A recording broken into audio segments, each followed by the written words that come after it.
Welcome back to another episode of the Split Screen Podcast. I'm your host, KC Chris G. It's a pleasure to have you on the show today with me listening. It's a pleasure to be back. I know it's been a minute, but you know what? Life is busy. We all get busy, so please forgive me. So today we're going to be talking about the Gears of War Ultimate Edition Reloaded announcement.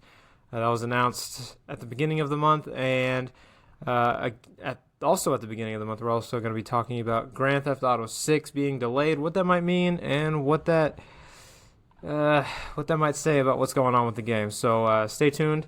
We're going to talk about both of those during the show. Might be a little bit of a quick episode, we'll see. But just thank you for being here. I'm trying something new. I'm trying a different recording software, so please forgive me if I do sound a little bit different, if things just sound different in general. I just want to see how this works. And if we don't like it, then we won't use it. Also, if you want to follow the page, you can do so.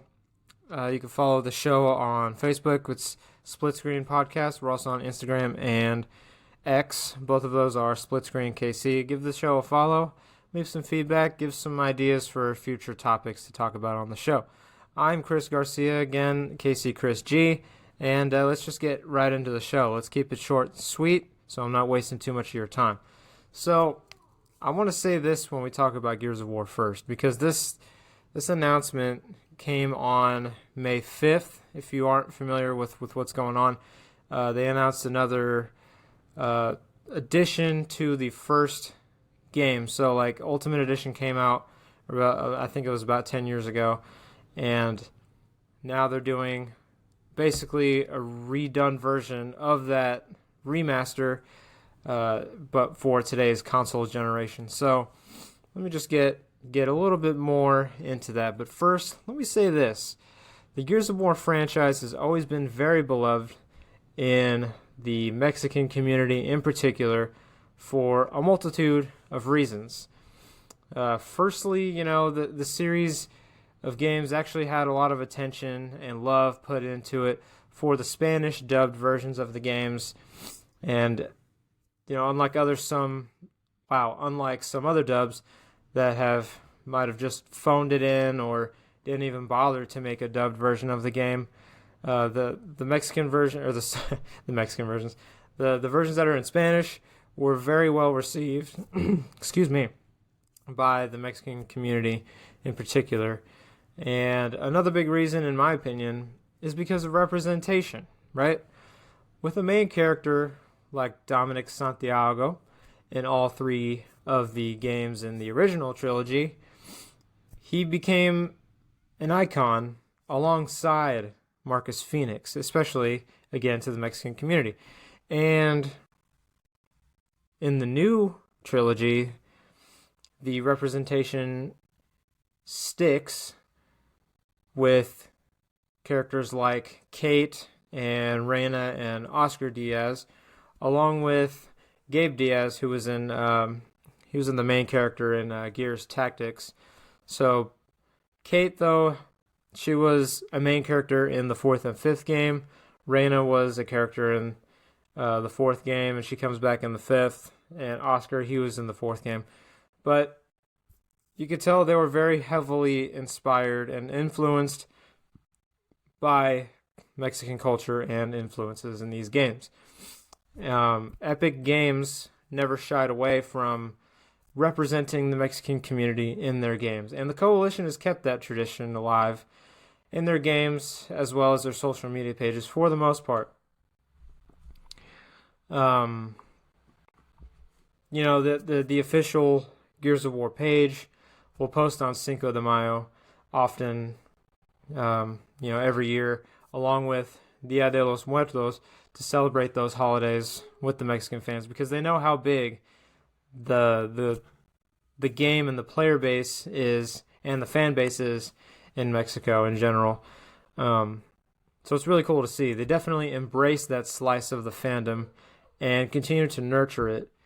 So, and it's funny because they've gone as far as adding skins to celebrate Mexican heritage in a way and culture for some of the characters in the Gears games, you know.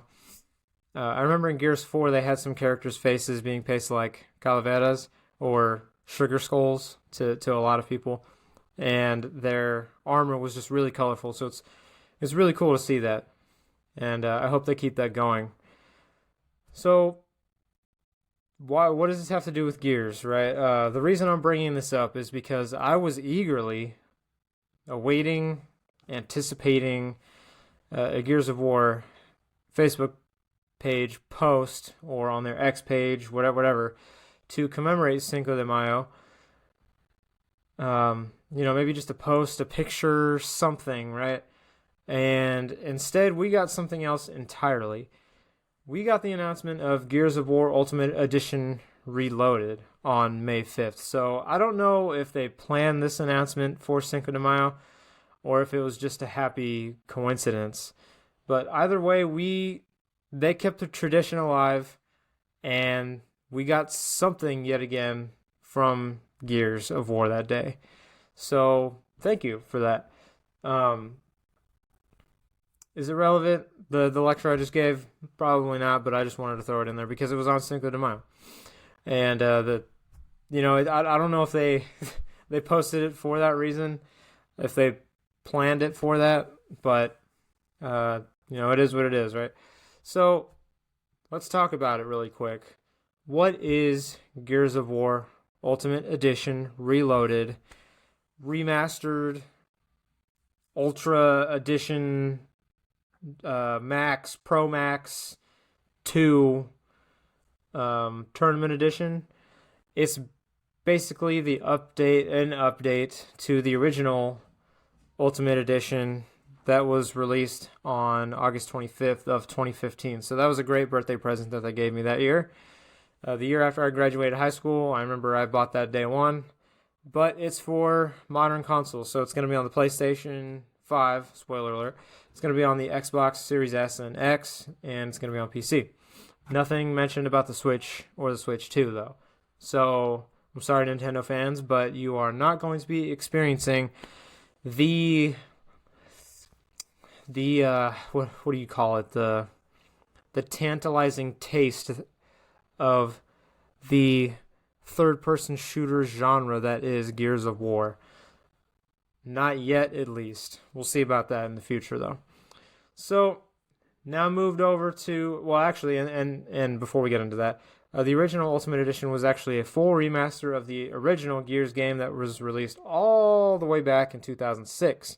So, this is now moved over to more modern consoles, and it will have the entire campaign available for you, plus the bonus missions that were included in the original Ultimate Edition. Those missions were only included on the PC version at the time, up until that release. And you'll also have all the bonus multiplayer content in this, with all the maps, the modes, characters to play as, cosmetics to choose from, all of that stuff. All the DLC that was released for the original game and for the Ultimate Edition, you're going to get in this edition as well. If you've never played a Gears, so if you've never played a Gears game in your life, do yourself a favor and play this game when it comes out, especially if you have the modern consoles. You can play it on the old ones, that's fine. The original experience still holds up to this day. It's a little clunky now by today's standards, but it's still a blast to play with. If you want to play the original edition of the Ultimate Edition that was released on the Xbox One, you feel free to do so on that. It still holds up today, but this is going to be the Ultimate Definitive Edition of the Ultimate Edition. This version is going to boast 4K resolution, 120 FPS support, cross-platform progression, so you'll be able to keep your progress on the PC along with your Xbox progression as well. If you play a match and unlock something on the PC, you boot up your Xbox, it's going to be there on your Xbox, and vice versa. If you play it on your PlayStation 5 and you unlock this skin, you're going to have it on your PC and on your Xbox as well. So very cool that they're adding that level of cross-progression along with cross-play between all three of those. I just hope there's an option to turn off cross-play, but we'll cross that bridge when we get there, I guess. So, yeah, speaking of consoles, this bitch is going to be on the PlayStation 5. Can you believe that? It's been a long time coming, I heard, but all good things must come to an end, and so the console exclusivity is no more. It is null and void. So this is going to be available on the Xbox Series. This is all this information is coming from the Xbox website directly, by the way. So this game is going to be available on the Xbox Series S/X. It's going to be available on Steam. It's going to be available on Xbox Game Pass PC and Xbox Cloud Gaming, along with PlayStation 5. It's also going to be available, of course, for you Game Pass players day one on Game Pass. So you don't need to buy it unless you really want to, I guess, to support the coalition if you really feel like it. But it's going to be available day one on Game Pass like it should be. The fact that the PlayStation family is getting a taste of this iconic franchise is truly something special, but it also may signify the end of times. It's been long rumored that the PlayStation will be getting a taste of Gears and what it has to offer sooner rather than later, especially after Xbox/Microsoft staples like Forza moved over to PlayStation, I believe, in late April. Age of Mythology was in late March, or early March, I believe. So, all this, like I said, all this information comes directly from the Xbox website, so feel free to check out their announcement on the website. I'm sure more details will be coming soon here next month for their Xbox Game Showcase, which I believe is on June 6th, which is a Sunday. Let me double check that just very quickly. Hello? Okay, June 8th actually is on a Sunday, so it's either the 6th or the 8th. It's probably the 8th. Don't take my word for it. But anyway. So, you might be thinking, what the hell, man? I bought the original Ultimate Edition. Do I get anything special with this one? Why would I play this new edition when I already have one? Do you get anything special? Not really. You get updated graphics, better looking cutscenes and gameplay, probably a little bit smoother gameplay. But what you do get is if you bought the digital edition originally, before May 5th when this new one was announced, you can get this version of the game absolutely free of charge. So you get a free upgrade. That's pretty cool. So I believe by now you should have gotten a message directly from Xbox saying that you'll be getting a free upgrade. So it'll probably let you pre-install for the game's release. Remember, though, that this reloaded edition is only available on modern consoles, right? So if you are still rocking the Xbox One, you're not going to be able to play this new release on the Xbox One. You have to have the most modern console that there is, right? So again, Xbox Series X/S or PlayStation 5 or PC that can run this game. I don't know the minimum requirements. Don't ask me. You can probably look them up online. I'm one of the bozos that bought the physical edition when this came out. So those of you who are like me, you don't get a free upgrade. But if you have Game Pass, you won't need it anyway. So either way, you're going to be getting it. At least hopefully, you have Game Pass by now. If you don't, I'm wondering why. This couldn't be coming out at a better time since, one, I'm trying to finish up my my Gears of War Insane run. So I beat the original trilogy and Judgment on Insane. Shout out to Alex and shout out to Darian for helping me out with those. I couldn't have done it without you. And I'm working on Gears of War 4 right now, and it is a pain in the ass, dude. I've had to itch to pop in the first game recently, though. So this gives me a little bit more incentive to wait and finish out my Insane run so I can replay the first game in the best possible quality. I'm really excited for it. And I'm excited to see what the PlayStation family has to say about this game. What they think of this game that's been around for so long, for almost 20 years. And, I know a lot of PlayStation people have played this series of games before, but they've always either had to go out and get an Xbox or go play it at a friend's house, whatever the case. Now they get a taste of it on their own console, so that's pretty cool.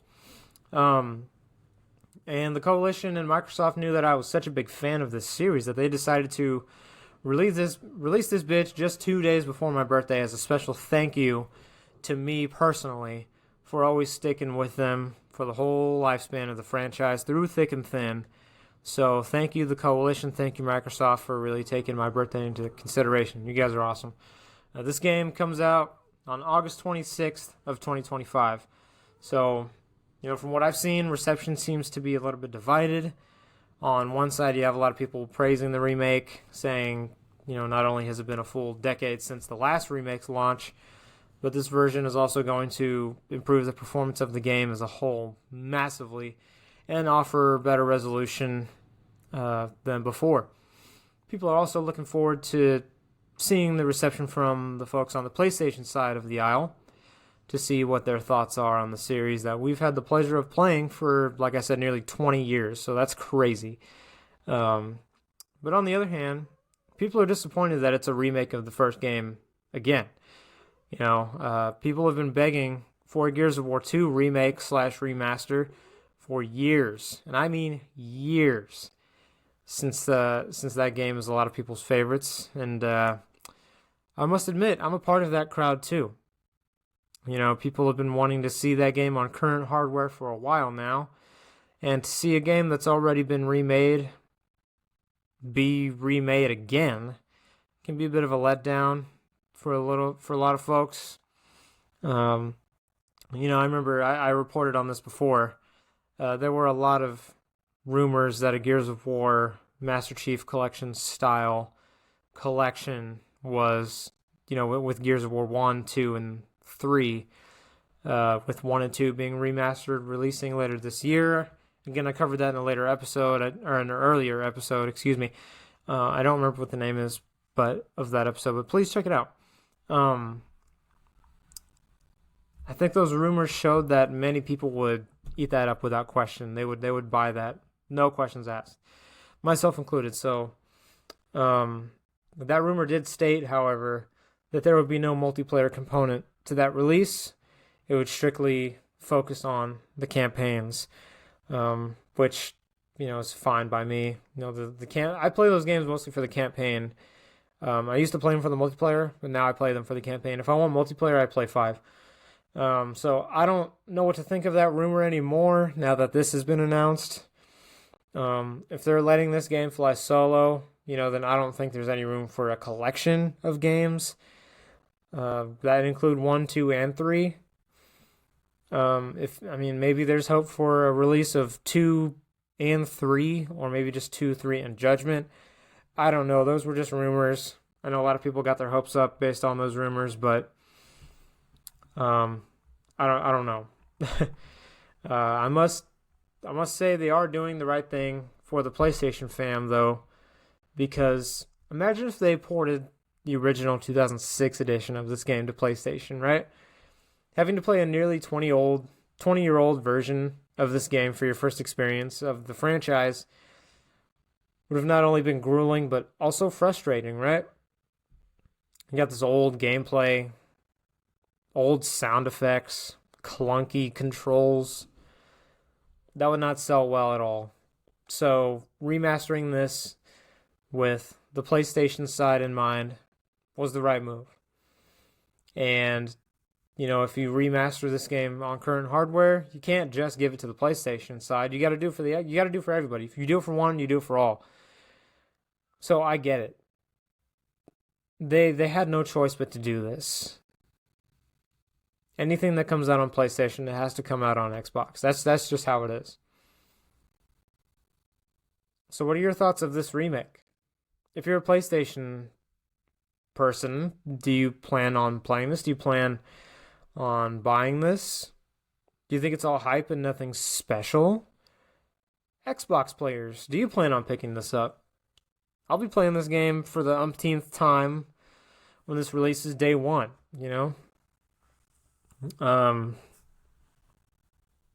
Again, it releases August 26th of 2025 on every modern console. The price is going to be $40 for those of you who are going to buy it. For those of you who don't have Game Pass, it's $40. Pretty good deal for this amazing of a game. Kind of short, can be short, but it's going to be fantastic. I cannot wait. And like I said before, if you own the digital edition before May 5th, you will get this upgrade for free. Don't worry about paying it. The Coalition has got your back, along with Game Pass. Will this convince people to finally make the jump to PlayStation 5 is another question. And by that, I mean finally somebody upgrading from PS4 to PS5. Does this game moving over to the next console generation, is that enticing enough for you to buy a new gen console? For me, no. That's like, I mean, I want to play Mario Kart World, what's the new one? Oh man, I'm fumbling hard. Hold on, give me a second. I'm trying to remember it. Isn't it just called Mario Kart World? I think it's just called Mario Kart World. Anyway, I want to play that game more than anybody. But I'm not going to buy a Switch 2 right out the gate, that's for sure. Not that I would be able to anyway. Another question is the following. Is Xbox letting PlayStation have some of their exclusive the end of days for the Xbox side?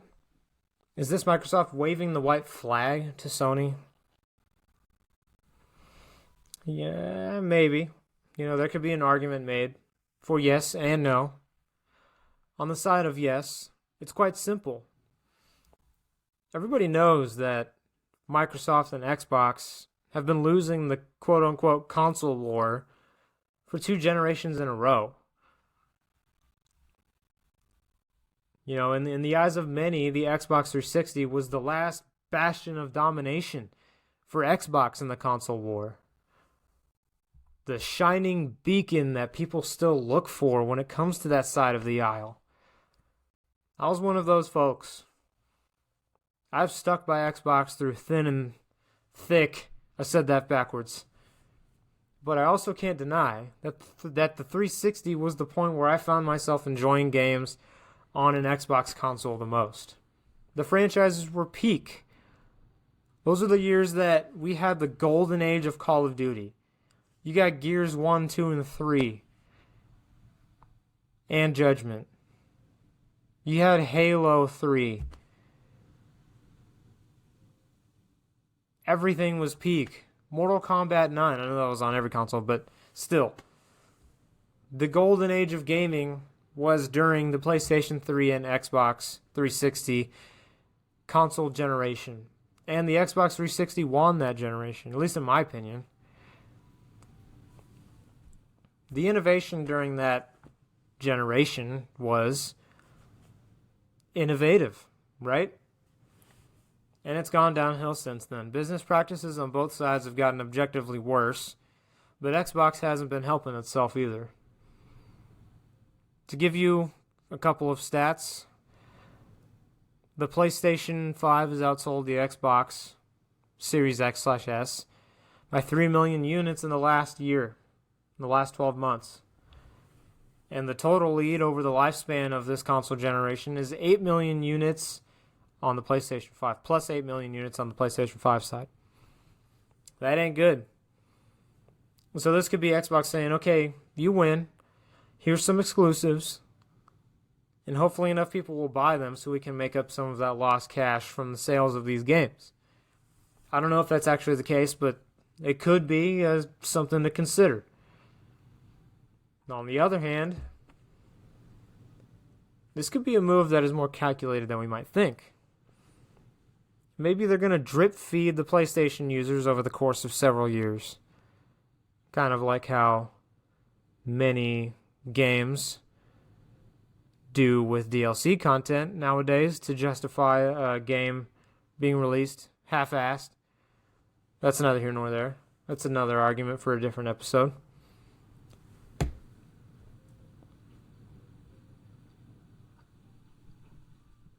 But if you want to play all the exclusives and latest, sorry, we have dogs in the house.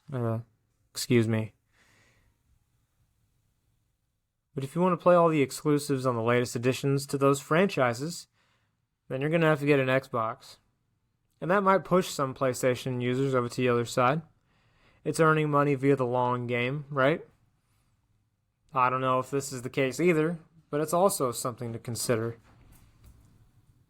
We do know that Xbox is going to make a push to have their games playable on any console, anywhere, anytime. Having these consoles available, having these exclusives available on as many consoles and devices capable of streaming is a vital part of that, which means these games are going to go to the PlayStation side in some capacity at some point. So it's just food for thought. Will this push people over to the Xbox side? I don't know. Time will tell, right? Will Halo be on that list to make the leap over to the other side as well? We'll be finding out soon enough, I'm sure. I'm sure they will. What do you think? What do you guys think? Let me know in the comments if you're on YouTube. By the way, if you don't know, we also are on YouTube. We're on Spotify. We're on Amazon. We're on iHeartRadio. We're on Apple Podcasts. So follow me on all of those. Leave me some feedback. What do you guys think of this? Because personally, I don't mind it. Do I feel a little dirty? Yeah, kind of. But hey, some people like that. Coming up after the non-existent break, I'm going to be talking about the inevitable delay of Grand Theft Auto 6 and why it's a good thing. Keep it right here. You're listening to Split Screen Podcast.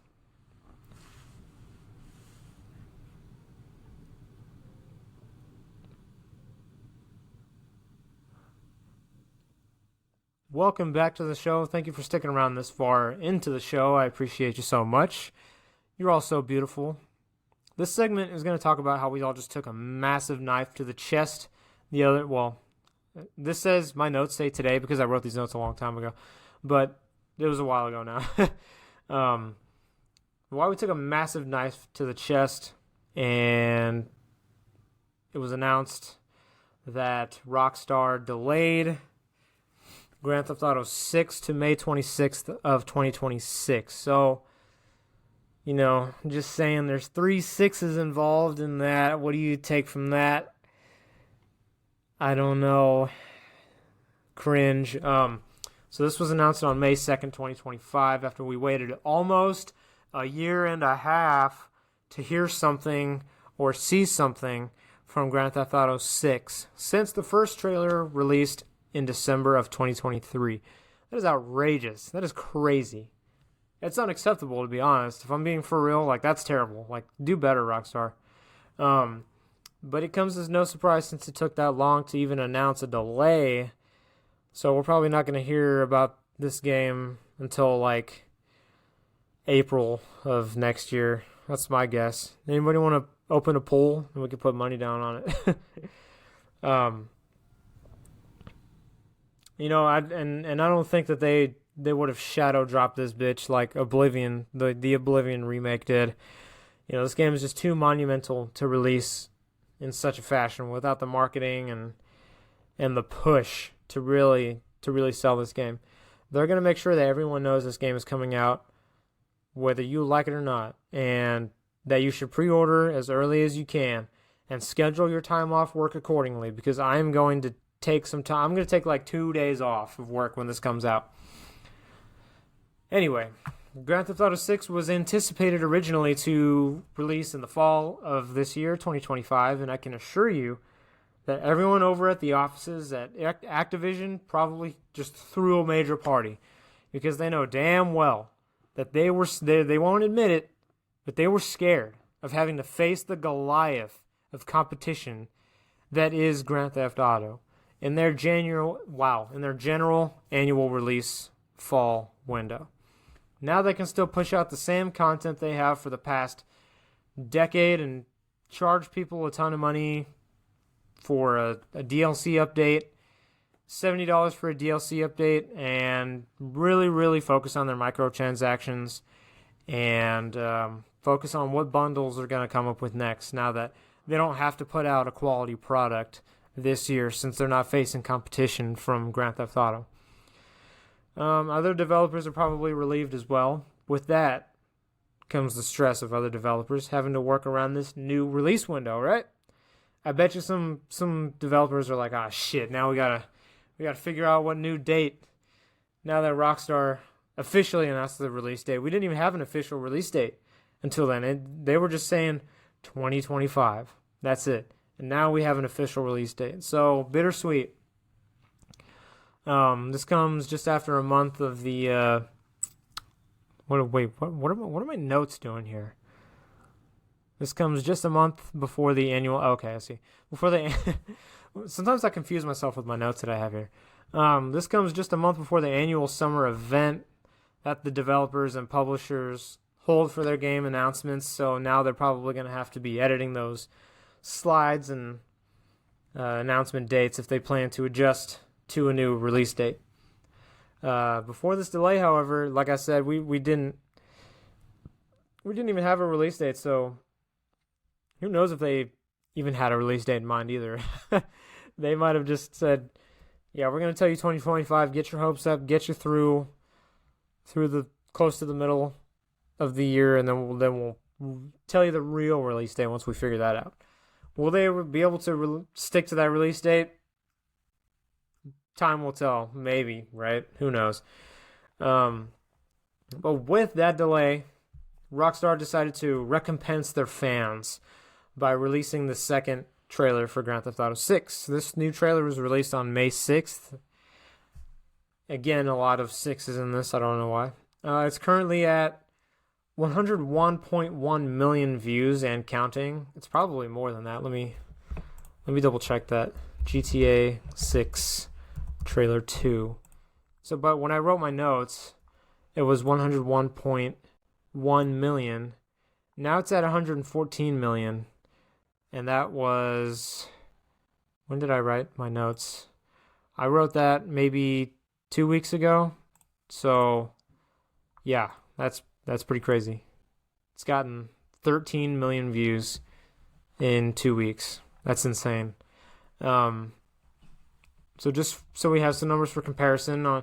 Again, these are from whenever I wrote these notes, which was about a couple weeks ago. On YouTube, the first trailer was released about a year and 5 months ago on December 4th, 2023. And that trailer is currently sitting at 258.3 million views. So this trailer could very well get to half of that viewership by the end of the month, if my math is correct, which it probably isn't because I'm horrible when it comes to maths for you Brits out there. The trailer shows off some new visuals, locales, characters, and we finally get a taste of what the story will have to offer. We don't get too much, however. They keep it pretty vague, and we get a small sample through minor pieces of dialogue. But we did get confirmation of the male protagonist's name is Jason Duval. Pretty cool name, very fitting, considering that he's in Florida. Duval County. What is going on up there? Last trailer, we got to know Lucia. And the trailer also shows us some of the weaponry and robberies we'll be a part of in the story in typical Grand Theft Auto fashion.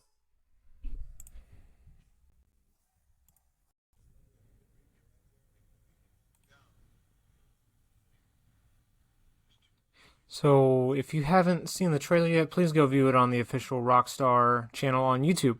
It's a gorgeous trailer with stunning visuals of Leonida, their take on the state of Florida. They show the beaches that look like paradise. They show something that's like the Everglades, the neon-lit streets of Vice City, and plenty more. There's going to be so much to do, so much to see, and so many people to meet in this game. I'm beyond excited to see this, and we can finally get our hands on it and explore the state of Leonida for ourselves.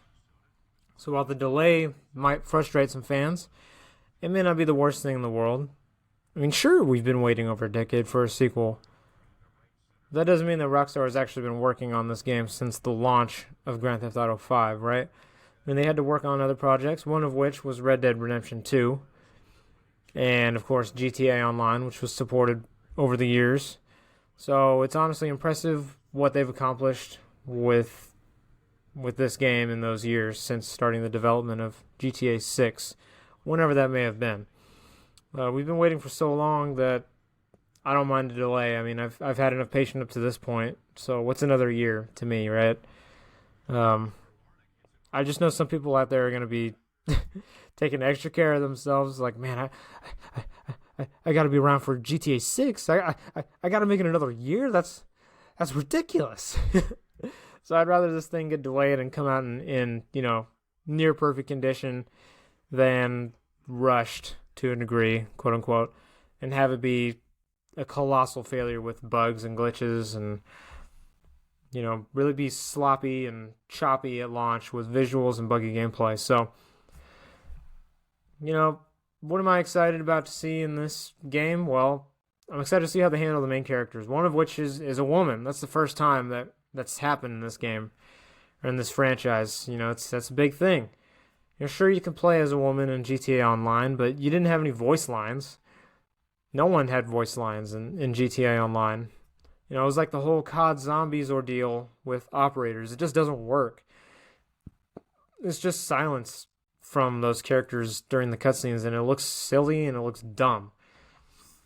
This time, Lucia is one of the main characters, so we'll see how they handle the humor and the jokes and the politics and, in this game as a whole, right? It's new territory, and I'm just curious about if anything is going to change when it comes to the dialogue because, we have a woman as a lead. I hope not. I don't know though, but then again, that might play into the writing's hands. So we'll see.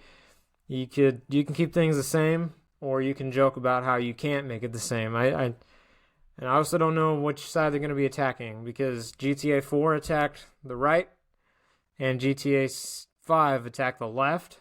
So we'll see where they land on this one. I know they're going to be parodying and making fun of, quote unquote influencers and people who think they're more important than they really are online. So that's going to be fun to see. I can't wait for that. That's going to be really satisfying. It's also interesting the order that they've gone in when it comes to how many characters that you can play as in a GTA game, right? So it was 1 up until 5, and then in 5 it was you can play as 3 characters, and now it's being downsized to 2. So I guess they'll go with whatever the story dictates as necessary. They're not really like, well, we can do 3, so we're going to do 3. Now it seems like they're like, well, we want to focus on these 2 characters, so we'll just make 2 playable characters. We're not going to force one in. Man, just thinking about it, it's honestly really impressive what they pulled off with 5 still, because to go from 1 playable character to 3 in one game, that's crazy.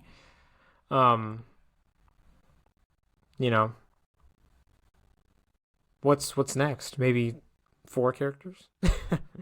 I'm kidding, but seriously. So, do you look forward to Grand Theft Auto 6 after this delay? Does this maybe, were you on the fence and now that it's delayed, you're like, I'll wait on it now. I don't really care anymore. There's other games coming out before that, so, were you planning your entire fall/winter around this? And now that it's delayed, you're like, well, now I know I'm going to be busy playing this, so it's going to have to wait. Or are you okay with it? To me, I'm fine with it. As long as it means that, the game comes out in the condition that the way they want it to. They're not going to pull an Activision and force them to release the game in an incomplete state and then just push update after update and microtransaction after microtransaction and bundle after bundle. Yeah, I'm talking shit on Activision. Yeah, what are you going to do about it? But let me know in the comments. Let me know about all these topics that we talked about today. I wanted to keep this one short and sweet. I do apologize for the dogs barking. They're up there goofing around, so, I'm working with what I got. So, that's all I have for you today. It's been a pleasure being your host today. I hope you enjoyed the show as much as I had fun making it. Let me know your thoughts on anything we discussed today, or just give some general feedbacks on the show, along with topic ideas on what you want me to talk about in the next episode. I do appreciate any follows and shares that you give. And it's not required, of course, but it is appreciated. If you want to follow the show, you can do so on Facebook on the Split Screen Podcast page. The show is also on X and on Instagram. Both of those pages are Split Screen KC. And if you feel a little extra spicy, give the show a sub on YouTube at Split Screen Podcast. I'm going to wrap it up here. I hope you have a wonderful rest of your day or night or whatever it is, wherever you are. I hope you are wonderful, and I hope you have a wonderful rest of your life. Wash your hands. That's it. That's all I got. Take care, everybody.